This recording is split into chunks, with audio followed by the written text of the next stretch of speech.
everybody. Welcome back to the off ramp. I am your host, Thomas Jason Anderson. It's Friday, guys. And man, what a week have we had this week. I wanted to do a quick, just a rundown on Fridays. I guess I'm going to do every Friday, just a rundown of what went on this week, especially from the off ramp perspective. It was just a massive week, and there's still news breaking. So, first of all, I wanted to just there was an idea I've been having over the past few days. It's a little hard to express, so hopefully I can do it right now on video. But I was thinking, we're in a position now in transition in the world where the world is changing so much. Our lives, the way we knew them before, will never be the same.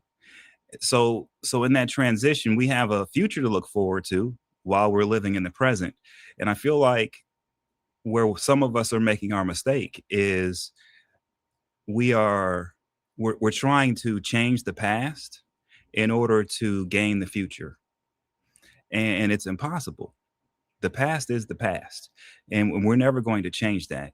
And so I think we have to get more into a mindset of, you know in order to get in order to move forward, we're going to have to start letting go of the past and stop trying to change it. We can't. If tomorrow is someone's version of a corrected yesterday, then we ain't making it, right? And I think that's where a lot of us, we're making that mistake. We're thinking, hey man, if we can just go back, if we can just fix a few things, then tomorrow will be so much better. But the thing is whatever happened in the past, it doesn't apply to tomorrow. It really doesn't. I know everyone thinks it does because, hey, if you forget the past, no one's forgetting it. It's when you're trying to change it, when you're trying to make a future based off of a changed past, that you go wrong, right? So I think we should, I'm, at least me, in my personal life and professional life, I'm trying to embrace the opportunities coming forward.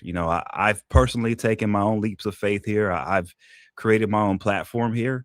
I mean, I looked on on YouTube. I have people calling me crazy for my takes, and I understand how people could think, oh man, this guy has to be something's wrong with him because what he's saying isn't what everyone else is saying, and he's so sure of himself, but nobody knows who he is. How could someone this sure of himself be saying these big things and no one know who he is? Well, that's today's world we're in. We're going to start seeing more people like me and others who are popping up on the scene. It seems like we're coming out of nowhere. We're not. We've been here the entire time. We've been here the entire time. It just wasn't our time. Now is our time. And that's why a lot of what I'm saying now is hitting people kind of hard. And it's like it's a little bit of a wake up call. And so if you look at the news this week, let's talk about some of the wake up calls that we've got going on, right? So it's pretty obvious that now that that Delcy Rodriguez and the Chavistas are now working alongside the Americans. Now we've got a total shift in the Caribbean. Okay, that's, I don't know, man. The news really isn't reporting this enough, I don't think, because we've all lived our lives to this point where in Venezuela, that was totally anti-American for as long as all of us have been alive, basically, right? So we go from that reality to an entirely new reality where not only is Venezuela working with the United States, but the people in Venezuela who were fighting the United States their entire lives, they're the ones working with the United States. And so I don't know if people are realizing how big of a difference this is and what this means in the region. Holding on to the old narrative of, the Cuban Revolution and the Communist Revolution, and how, the that whole revolution is around to counter the imperialist, the American, the greedy American capitalist machine or whatever. Man, that's all over. Fidel's gone. The guys running that place now are not true communists. Fidel wasn't even really a true communist if you really look at, his who he was and what he was doing. And so really, and this is a little bit of a failure on the media's part, But I think this week is proving in the news that the region, Venezuela, Cuba, the Caribbean region, it has devolved over the last 10 or 15 years where the communist ideology has just melted away and turned into almost a criminal enterprise ideology where these guys are focused on getting rich. They are masters of smuggling, drugs, whatever you name it, and gold, whatever. And the communist guys just really after Fidel passed went away, they've been focused on get on their pockets. They've been focused on getting rich. Yeah, they're still counting the United States, but it was in the lens through the lens of we're going to battle the United States by getting rich and making them poor, that kind of a thing.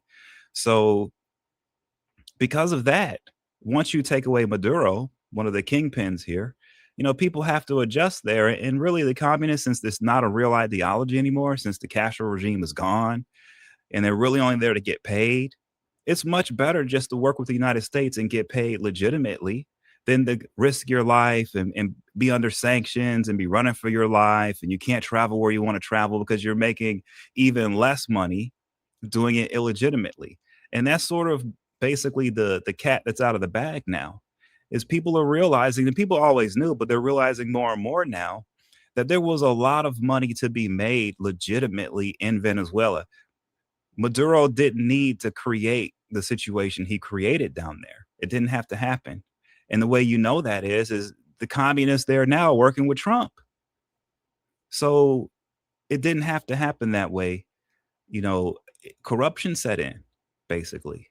And so anyway, we're moving forward now. And so what do we see? Trump is saying flat out, Cuba's next. Yes, Cuba's next. Nothing to prompt them up anymore. They're next, right? Let me check my comments. Hey, Chin Sang, what's up? Thank you. Good night. Bless. Thank you. Anyone have any comments or anything? I'm in the comments now. I use my phone for the comments on this thing. It's I don't know, when it comes to the computer thing, we have to up our tech here. But yeah, so Cuba's next. And yes, that's the reality. And so I think it would behoove us all in the region to just accept the reality here that the communist ideology is gone. It's over. That doesn't mean that the capitalists won. Nobody won or lost here. I think a lot of people created this fake war in their minds. No one has won or lost. Though the communist ideology has melted away, it doesn't have a place anymore. It used to have a stronghold in Cuba. It had a stronghold in Venezuela. They've been routed and run out of there. So it's gone. And what we have next, we have to make ourselves, all of us together. I'm not against communism. If there are island nations, if Cuba wants to stay communist and their people vote for that, then fine, whatever, man. But I think, the whole point here is let's get away from the smuggling. Let's get away from the criminality. Let's get away from the corruption in the region. And let's all get together and focus on having real representative government in whatever form we see fit. And as brothers and sisters, we should support ourselves in that. Just because I'm here in Miami doesn't mean I can't support someone in Guyana who may want more of a communist system, not just in Guyana, but other places in the Caribbean. I can support people who want that. I don't have a problem with that, right? And the people here who used to have a problem with that, or the old people here who still do have a problem with that, the Cold War types, they're all retiring. They're moving out. So the future here is not one of an extension of the Cold War. It's not, the Americans battling the communists in the Caribbean. Nah, man, it's all of us coming together, and it's all of us working together to create the best representative governments that represent all of us. And when we join each other in that, because I understand capitalism may not be best for everybody. Some places may need a dictatorship. It's fine. Whatever the system is best for that culture and those people, fine. We can work with that. We should be working with that. We should be pushing people to want to have that. But in order to do that, we have to let go of the past. We can't change the past. All we can do is write a future that's unique to ourselves and fits what we need. We have to let go of the past. So yeah. Hey, Alexis. Well, I don't know if it's new. That's the thing. I'm saying things everyone knows. I don't know if I'm saying everything that things that everyone does. Everyone know that that communism is gone in the Caribbean and that Cuba is next and they're going down. I don't know. So the other news that happened in Guyana, and for those Americans who are watching, big news in Guyana is still going. The extradition case with the Mohammeds, that has a major impact on us politically. People, it's hard to understand how it does, but it does. Um, that's coming to a wrap now with the Mohammeds. Yes, it's going to take a little while longer. Yes, the Mohammeds are playing the court system in Guyana to the fullest, which is their right to do. I support it. I've never been against that. Um, and the process has seemed fair to me so far, more than fair. But ultimately, hopefully, this ends in some type of resolution for all of us, the United States, the grand jury who indicted the Mohammeds, and for the people of Guyana. And it's good that it's happening. Yeah, it's drawn out, but it's good that everyone can see that it is a fair process to the Mohammeds. It really has been a fair process. Um, hey, Ann John, how's it going? I haven't talked to you in a while. Yeah, so maybe what I'll do is I'll pull up some stuff here. I'll do a screen share and let you guys just see like um, sort of what I here's it. I just have it on Drudge Report here, but we can look at some of the bigger things, and this is a big deal, right? Right here, oil surging 35%. Like I was telling you guys before, this the increase in the price of oil is a huge benefit to not only the people of Guyana, but the people of America. Like I know people think, "Oh, man, price that'll mean gas goes up." I understand, but the prices of gas of oil going up is a big benefit right now. I know that sounds weird, but it really is, and especially to the people of Guyana. You guys are going to see a big, big improvement in the amount of money that's going to be coming in from the oil revenue, right? And if I'm not mistaken, I saw some reports this week where oil companies now are going in like gangbusters to try to get as many projects started as possible within the Stabroek field, like the fields of oil that are out there with Guyana, because they see the price of oil has gone up. It's already, I think, the oil in Guyana right now costs about $35 a barrel to pull up out of the ocean, somewhere around there. But with the prices going up this high now, it's making it so that almost every operation out there for Guyana is going to be massively profitable, which means the people of Guyana are seeing a huge boost in revenue coming in from oil. Yes, Jason, absolutely. The U.S. big, huge. This is big for us because while our adversaries and others around the world who don't want to see us do well are struggling with the oil prices going up, they're also struggling with supply because of the situation in the Middle East. Our situation is stable and getting better, and Guyana has been a big part of that. The Venezuela situation is a big part of this. I've even seen the oil situation expanding out. They're looking to get some oil stuff done in Jamaica and other islands as well in the Caribbean. So, so we've got that there. Russia and the Iranians are threatening nukes now, which I'm not surprised about. Um, Trump is talking about using U.S. troops on the ground in Iran. I don't. When I see that, I think that's just. I don't think that's. I don't think that's going to happen, guys. If it does, it would be special forces, right? Similar to what happened with Maduro. But I just, it's hard for me to see us having like a real deployment of tanks and all of that stuff in Iran. I don't think I don't think that happens, guys. Qatar is warning that oil could double, right? Oil could double. It could double, right? Like we are at that place now, um, where we're going to see every mask is going to be coming off here. Okay. Uh, every mask is coming off. All of the companies, oligarchs, individuals who have been thriving off of the criminal syndicate international marketplace, the masks are coming off. I think we're going to see a lot of people, businesses, and individuals who everyone sees as legit going down because Trump has totally just dismantled this international criminal syndicate of stuff. Is what I call it. I mean, it's several groups that have all grouped together over the years, and it's all circled around these sanctioned countries like Iran, Venezuela, North Korea, and Trump has dismantled it. So we're going to see it in the regular world for us. Yeah, oil prices may double.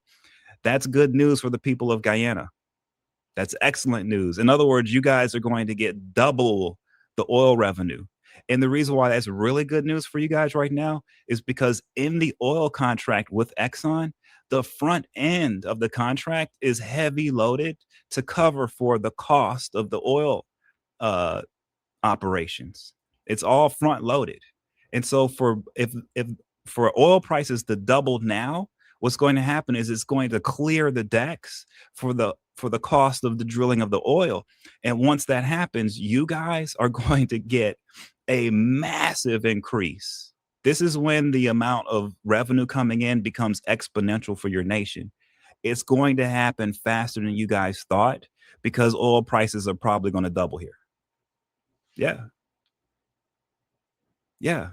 See, it's important that you guys, I'm doing this because it's important that you guys get ready and get prepared for what's coming because what's coming for our region, there will be some hardships, but there are going to be some massive opportunities. And one of the biggest opportunities is what's happening with oil for all of us. Like I said to you guys before in Guyana, your contract with ExxonMobil is front loaded. It's front loaded. So for oil prices to double right now means you guys are going to clear that front load cost way faster than you thought before, which means you guys are going to unlock the exponential revenue like way sooner than you ever thought. And on top of that, more and more companies want to drill for oil because of the political situation, because of the security and safety, the ability to safely and securely drill for oil at a low cost. Big deal. It's actually allowing the world to stay stable while a necessary conflict occurs. And what's happening in the Middle East is a necessary conflict. This has been brewing for a long time. One way or the other, a bunch of bad guys were going to come to blows, and that's what we're seeing now. Right? Hey, Glenford, good evening, man. Thanks for joining. Thanks, Jason. Hey, Michael. So Michael's asking, Michael Patty asks, what's your take on how this war ends? Man, so the way I see the war ending is China is going to get involved because up until now, they've stayed in the shadows and they've played as the puppet master, using other countries like Iran and Pakistan and others to sort of do their bidding for them. And that can't work anymore. Okay. They're going to have to step it up and China's going to have, here's what I see. I think China's going to put boots on the ground in Iran. I think we're going to see Chinese troops in the Middle East. And I think that's going to open a totally new dynamic to the region that has always existed, but it existed with China being a shadow player, not like an on stage player. So they've been able to reap the benefits of the Middle East without having to take on any of the negative harms of being publicly involved. Right. Because when you're out there publicly involved, you can get embroiled and caught up into some nasty stuff, which us in America, we know very well how that goes. Right. And so China has been able to avoid that by just staying in the shadows. That isn't happening more. So I think this war is the war that forces China to come from the shadows and start to put their troops on the ground in nations where they have interests. Going forward, if China wants to control another nation, they're not going to be able to do it in the shadows anymore. They're going to have to do it where everyone can see it. They're going to have to put their own troops on the ground. They're going to have to do it by force. And if they don't do it that way, then they're not going to get it done. That's what's happening right now. And that's what this war is going to force. So I don't know what happens after that, but I do believe it brings a more peaceful world because I think transparency is important. I don't think America, China, Russia, anyone should be puppeteering another nation to fight another nation. If America has a problem with Iran, then we should fight Iran directly. What we should not do is prop up somebody else and have them do it while we sit in the background, which is what we've been doing.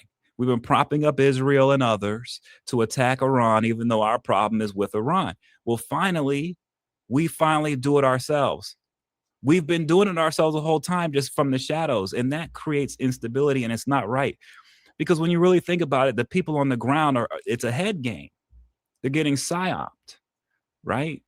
You've got these big countries on the outside sending their intelligence agencies in. They're paying certain people this or that. They're educating other people. They're creating opposition, right? Spies and stuff. It's torturous to the people who live in these nations. It's not right that we do that, even though we're going to do it. Every nation does it. Every nation has had spies. Everyone does spies. That will never change. True. But the way in which that we've done it in the past has been wrong. It's created instability. And China has sort of copied us, and they've been doing the same thing there, and it's creating instability. So I think if we can get everybody above board and we can see up front who's really doing what and where, that will, I think, fix a lot of problems. That will that'll allow us to be way more stable, because right now our instability is coming from lack of transparency, lack of accountability, corruption. Like, that's where we're getting hurt. Election interference, right? That's where we're getting hurt. So all of those things get fixed with transparency. It's like free. It's just the sunlight. Just open the window shades, man. Open the curtains up. That's all you got to do. You don't have to pay any money. You just open it up. Right? That's sort of what I do on the off ramp here, guys. I'm trying to open it up a little. Let's see.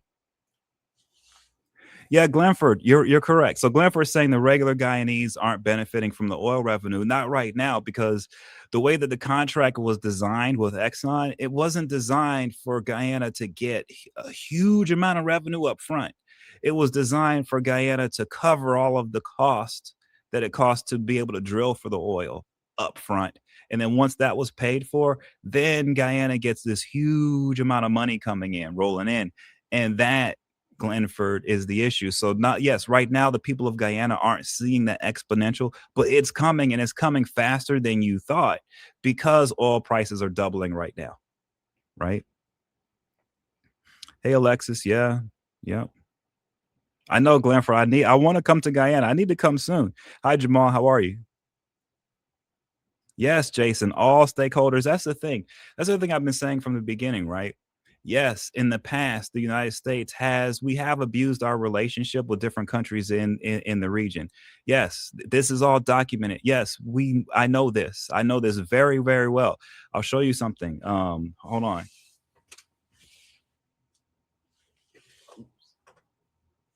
Okay, let me show you. I love this book.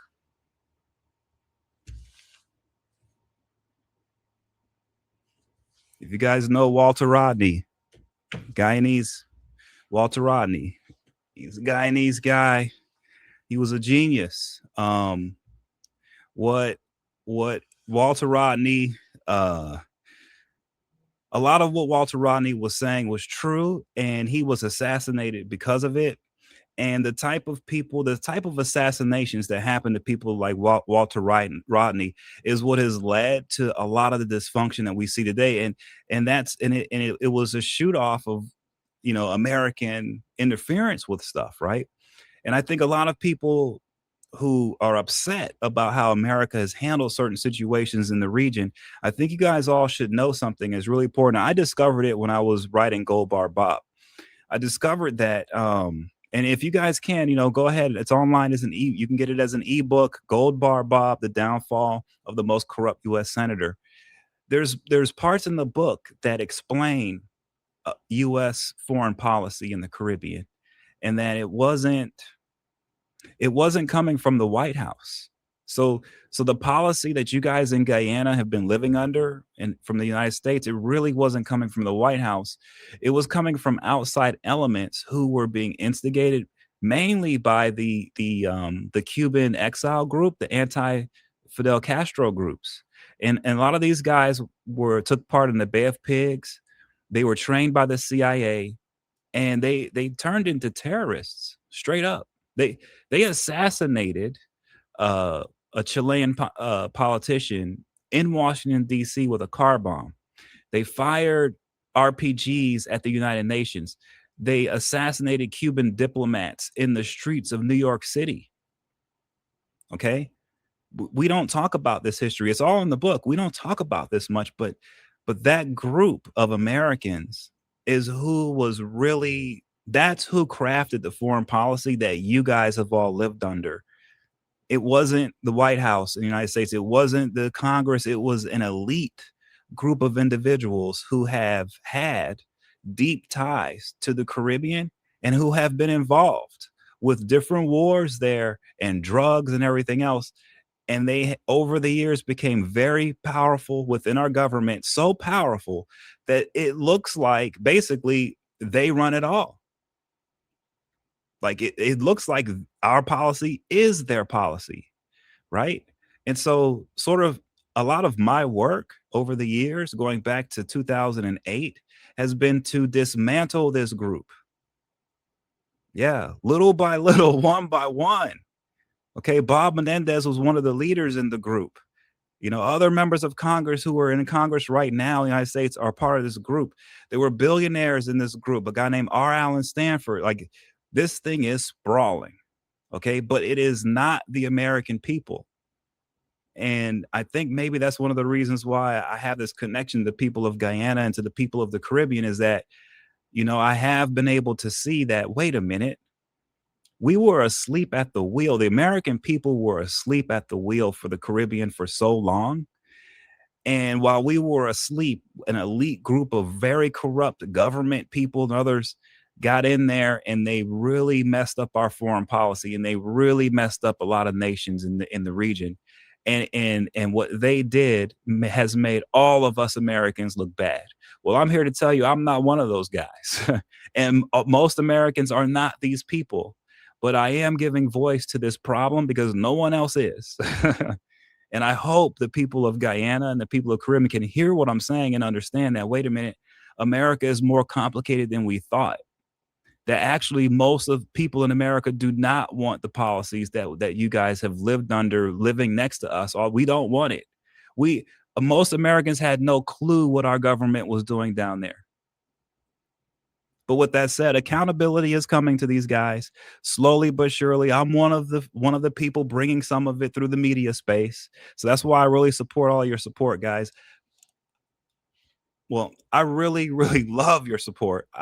Your support means a lot because, unbeknownst to you guys, what you do is you connect the work I do and the research I do to the real world, and where I can see and hear from you to know really what's going on. So when you guys are hearing my analysis and everything I'm telling you about what's happening, a lot of it is coming from you because of what you're sharing with me. Right. And I appreciate that, guys. It means a lot because it's really helping me in my mission. What I wanted to do since I've been a kid is make this right in this region, because it was hard on me as a kid having to live in, drug infested neighborhoods that were just violent and run down.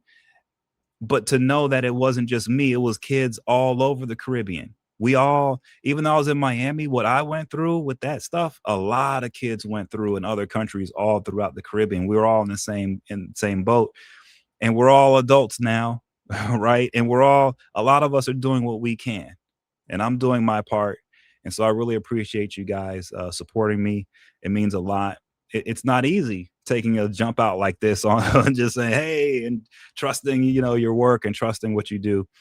But I'm trusting it. I'm trusting you guys too. So just continue, giving me the comments, guys, and continue to, just participate. 'Cause I think this is going to get bigger and bigger as time goes on. With that said, man, guys, thank you for joining me again. Have a great weekend. I'll be on Facebook and stuff over the weekend, but have a great weekend. This was an amazing week. I'll be back Monday. In the meantime, this was the Off Ramp with Thomas Jason Anderson. I appreciate it, guys. Have a good night.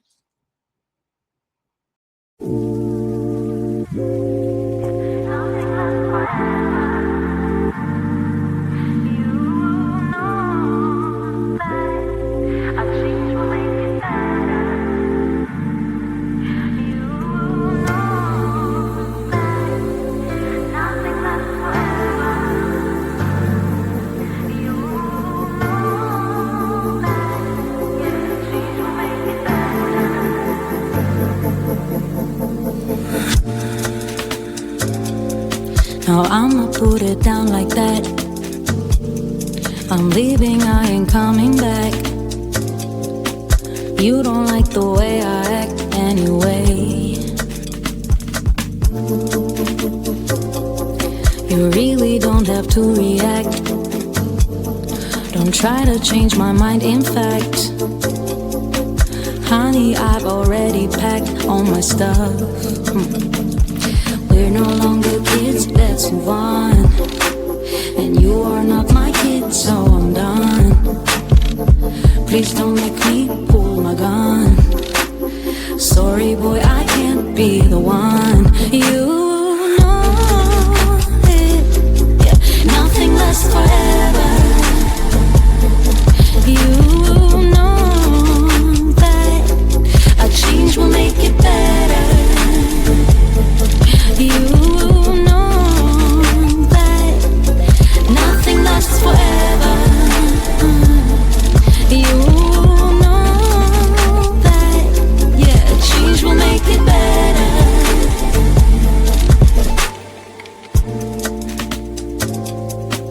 There's no one to blame, you see. Maybe we're not meant to be. There are plenty more fish in the sea anyway.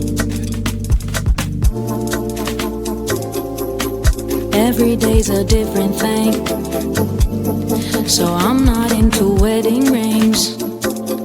It ain't personal, it's the way I think. Yeah. You know it, nothing lasts forever. And you know change will make it better. You know it, yeah. And nothing lasts forever. You